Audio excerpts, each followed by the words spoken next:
முதல்ல பிரச்சாரத்துக்கு போங்க, அங்க போய் பேசுங்க, உங்க ரசிகரை வந்து அரசியல்மைப்படுத்துங்க.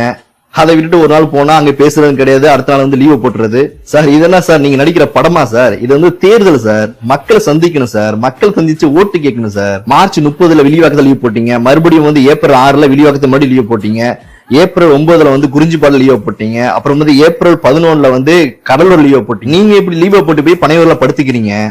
நீங்க பிரச்சாரம் பண்ண வரீங்கன்னு அனுமதி கொடுத்த பிறகு இந்த பிரச்சாரம் பண்ண இடத்துல வந்து பிடபிள்யூடி போய் பார்க்கும், அங்க வந்து என்ன இருக்குது, டிரான்ஸ்பரம் இருக்கா, மரம் இருக்கா, இல்ல குட்டை இருக்குதா, சாக்கடை ஓடுதா, அப்ப அதெல்லாம் சரி பண்ணுவாங்க.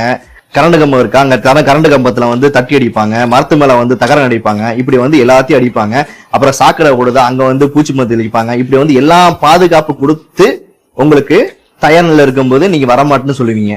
அதை விட வந்து மருத்துவர் இருப்பாங்க, நர்ஸுங்க இருப்பாங்க, அதாவது ஆம்புலன்ஸ் டிரைவர் இருப்பாங்க, உங்க கூட்டத்துக்கு ஏற்றவரை உங்களுக்கு பாதுகாக்கக்கூடிய காவல்துறை இருப்பாங்க, துணை ராணுவப்படை இருப்பாங்க, தேர்தல் அதிகாரி இருப்பாங்க, மாநகராட்சி ஊழியர் இருப்பாங்க, உள்ளாட்சி அமைப்புகள் இருப்பாங்க, பொது சுகாதார அதிகாரி இருப்பாங்க. இப்படி கிட்டத்தட்ட 9 டிபார்ட்மெண்ட் அதிகாரிகள் உங்களுக்கு கீழே வேலை செய்வாங்க சார். அதாவது கிட்டத்தட்ட உங்களுக்காக 500 அரசு அதிகாரிகள் வேலை செய்வாங்க சார். ஆனா நீங்க எப்படி என்ன பண்றீங்க, ஹாயா வந்து பனையூர்ல படுத்துக்கிறீங்க.